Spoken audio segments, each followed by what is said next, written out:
So it's all for play for still. I think so. Do you want to bet against us?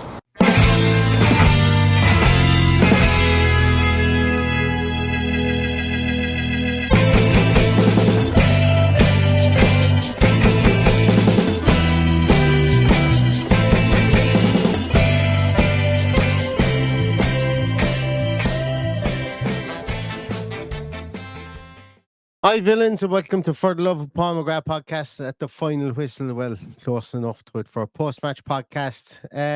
Disappointing 2-0 loss to Nottingham Forest away from home in a game whereby Villa did a lot wrong, did little it was just one of those games that you could see it from maybe about half an hour out, that it was like the Villa were kind of standing on their own toes at times, and Forest were really resolute and were defending really, really brilliantly. To be honest with you, said before the game, Steve Cooper is a very, very good manager. He can set up a team brilliantly, and we highlighted a couple of players specifically. I suppose Diakate. At the time, I was kind of thinking to myself, why drop Willy Bolly? Because himself and Murillo had a decent partnership, but Nikate was man of the match today without a shadow of a doubt. He was absolutely brilliant at that centre half position, and our midfield just couldn't get anything going with their midfielders as well. We highlighted Dominguez, Sangare, and didn't highlight Mangalan. And to be honest with you, he won't.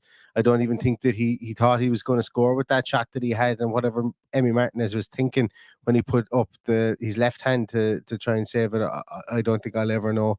And that was symptomatic, I think, of a lot of Villa's performance today. Starting, I suppose, really with the Aina goal, comes through a lot of bodies. I am going to put my head above the parapet and say that Emi Martinez was a bit slow in getting down to the ball. 2 seconds.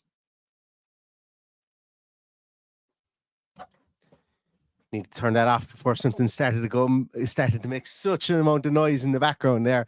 But Emi Martinez, look, as I say, came through a lot of bodies. There was I think they need to do something about this offside rule, whereby if somebody is offside when the shot is taken, yes, he was, the people weren't in the way. And I'm not saying that Martinez would have saved the ball if those guys weren't there, but they were offside, and one of them does motion towards getting out of the way of the ball.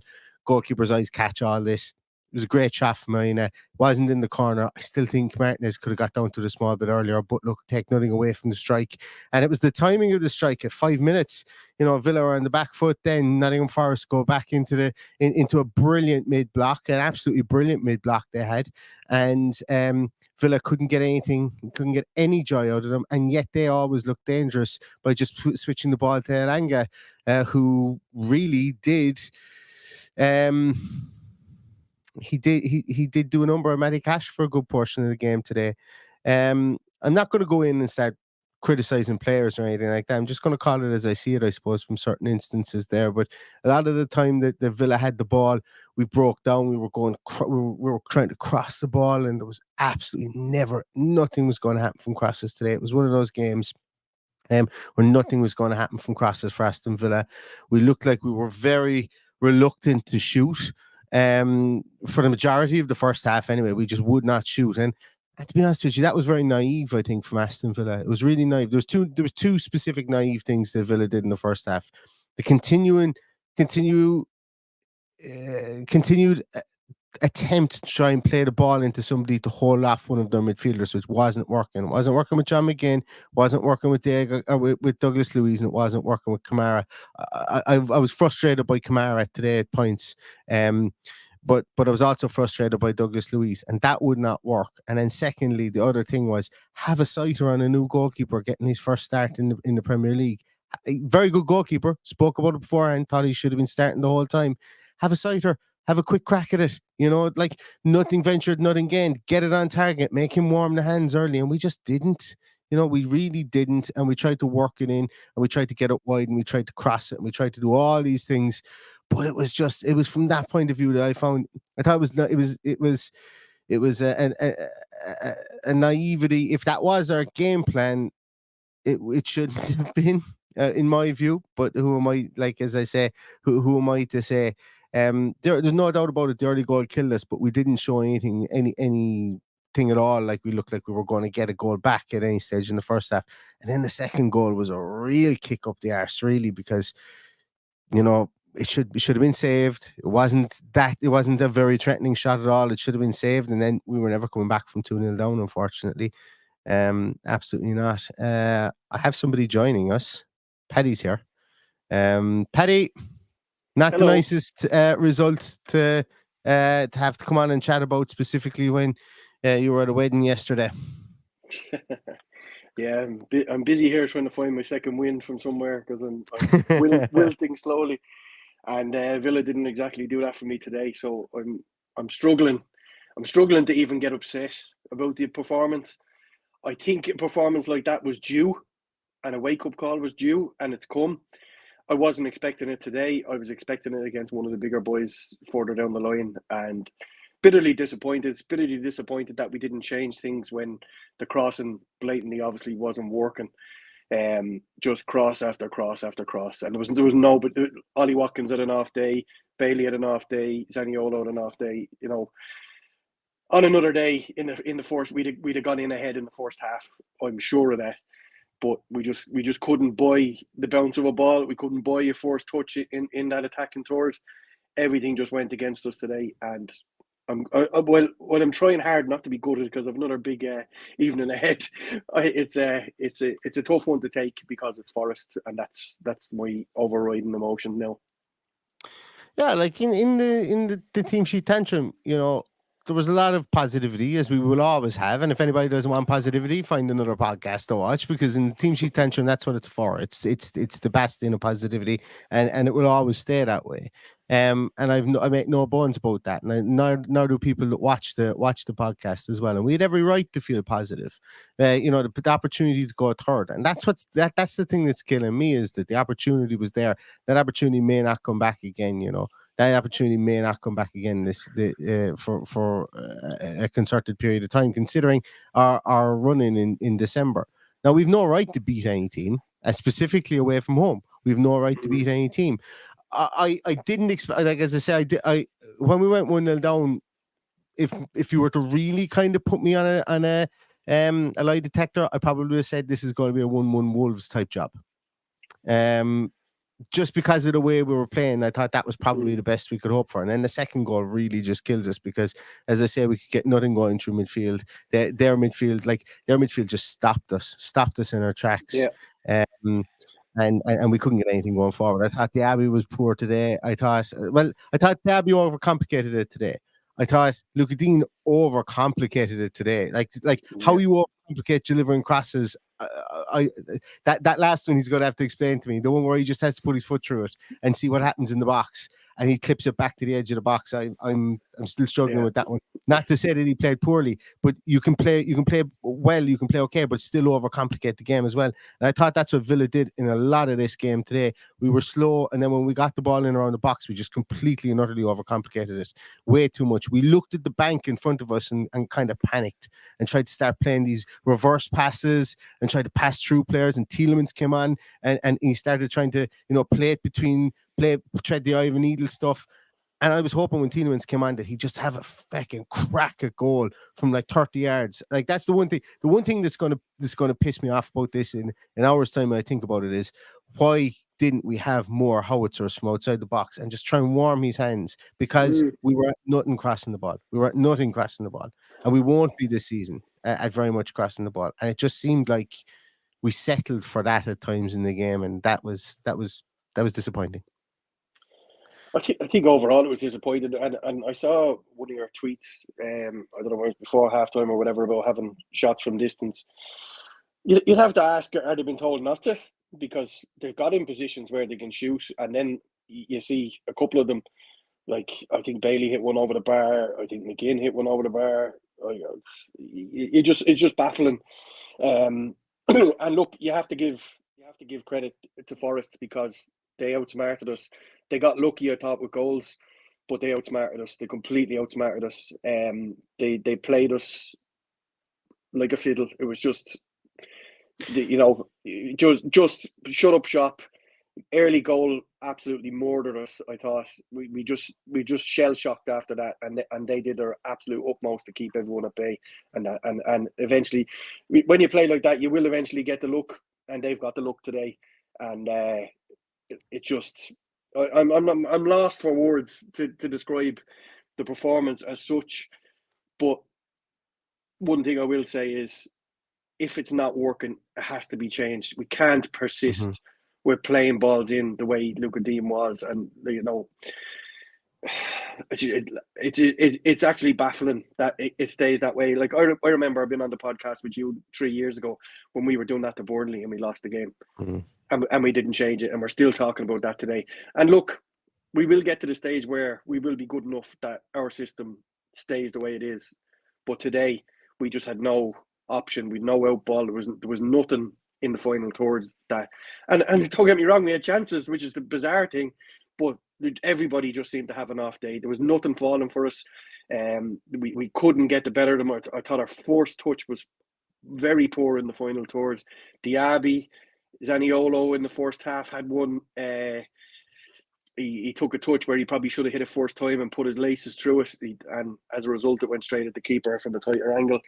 So all of these things coupled together is just, I do believe this would eventually happen, but I didn't think it would be today, and that's what ultimately has me so disappointed. Yeah, and look, like we can over fucking analyze this as well. Like we can over analyze this. It's a bad day at the office at the end of the day. And yeah, you see a couple of comments there saying, yeah, blind positivity is nonsensical. Fuck off. Like, I got to be really honest with you. Like, before the game, we were on a massive winning streak. Like, come here, blind negativity is nonsensical as well, buddy. Actually, I didn't even put up the comment, but like, it's like, don't put up comments because I can't see them, and I'm happy enough with that today. I know you can't see him. Yeah. Same fella is never happy anyway. But it's one of these things. It was a bad day at the office, and it's okay to come on here and say and to say that, and it's still okay to come on here and say, yeah, listen, bad day at the office. We didn't capitalize on our opportunity, but we still live to fight another day in this league, and we're still in a really good position. We've got Fulham next week, and like as I say, I'm still going to be confident of going and beating Fulham at home. Does our away form need to improve? Yeah, it does. It absolutely does. But as I say, it's it's one of those things today that we couldn't get out of our own way. And when Forest needed those two, like that first goal was great strike, as I say, I still think Martinez could have got down to it. And then that second one was just, there's answers in the postcard for that one. I think Emmy Martinez answers in the postcard for that one, and that really kills the game for us because they defended really well, and it's taking nothing away from Forest in that point of view. Their midfield was absolutely superb. Absolutely superb. So it's just one of those. I wouldn't have got in with the first goal on Martinez. I thought Dougie should have done better at closing it down. That was my overriding memory of it. He had an option to go and try and block the shot, and he chose to stand, and your man got the shot away. And look, 9 times out of 10 they hit the corner flag, especially from him, and it just ends up in the bottom corner. But we have to be more reactive and get out there and block them ones. The second one, he got too much of a hand on it. He'd have been better off just tipping it over the bar, but he tried to be cute, get a strong hand on it, and then pick up the ball as it fell down. But that's the choice you take when you're in that position. And let's face it, 99 times out of 100, he does it really, really well. So I'm reluctant to give out about him. He made a mistake. Boubacar Kamara still making the same mistake week in, week out. Dilly-dallying on the ball. So if we're going to go in on Emmy Martinez, we need to go in on that too. That needs to stop. Whatever he's doing with taking a second touch, he's taking 3 touches on the edge of the box when all he needs to do is play the man who's in the space, which is usually the right back from the position he arrives in. So I don't know what he's at with that. It needs to stop. And I said it, I think in our preview, that we were short at right back. We saw him playing at right back today, and that is not the answer either. So, yeah. There's a lot going on. There's a lot to pick apart today, and I don't believe going in too hard on them is the answer.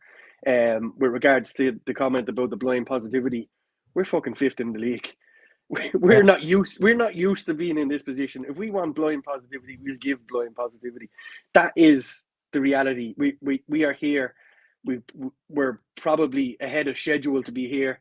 We're in a great opportunity of getting into Europe and being, so sustainable. And that's why everybody is so optimistic. If we could just keep around those Champions League positions and maybe strengthen in January. We're right to be optimistic. Everybody has to be optimistic. There's something special there. Today was a bad day, but we'll get over it. And that will have to start in Europe during the week and a Fulham at the weekend. Yep, 2 big games coming up this week. Yeah, against Alkmaar at Villa Park and Fulham then at Villa Park as well. 2 home games, and that's something that we're definitely going to have to work on.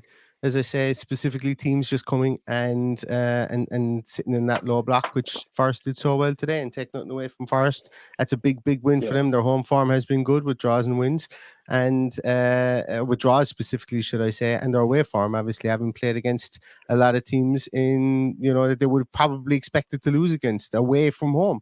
So fair play to Forest. They've got the 3 points today, and that's a huge 3 points for them too. Of course it is. Also, a quick word on Ref Watch. Jared Gillett is the worst referee in the league. Mm-hmm.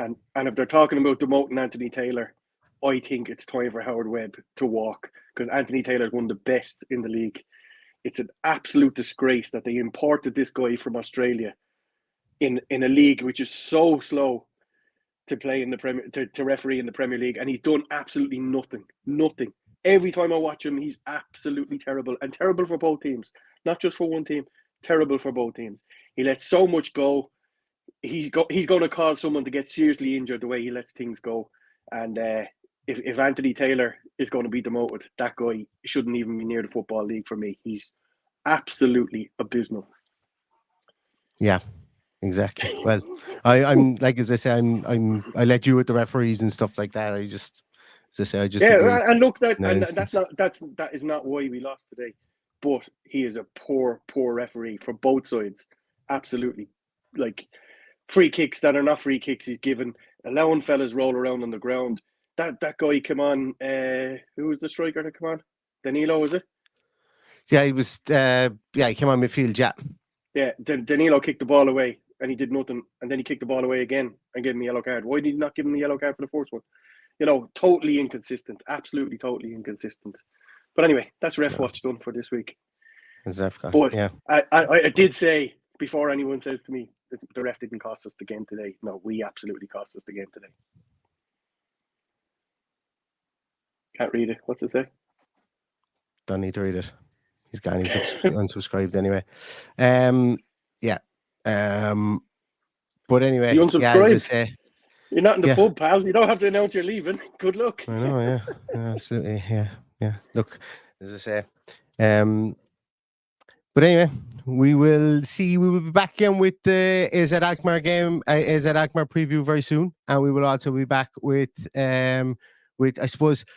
Yeah, AZ Alkmaar preview, and then hot and heels of that, there will be the Fulham preview too. And as I said, 2 big games going into the international break, and it's as I say, it's still massively positive time for Aston Villa. We've had a bad day at the office today, and but look, as I say, everybody can still look at that league table today and be smiling, because Aston Villa are, as you said, Paddy, we're ahead of schedule from where we are, 5th place in the league, and it's going to be, as I say, it's fun to be able to look at that, even though we have had a bit of an off day today, and fair play to Forest for nullifying us. It's up to us to learn from it and move on in those next 2 games against Alkmaar and against Fulham as well. So we will see you again for those games in the coming week, and hopefully you will join us as well. And I suppose let's go away and enjoy the rest of your Sunday.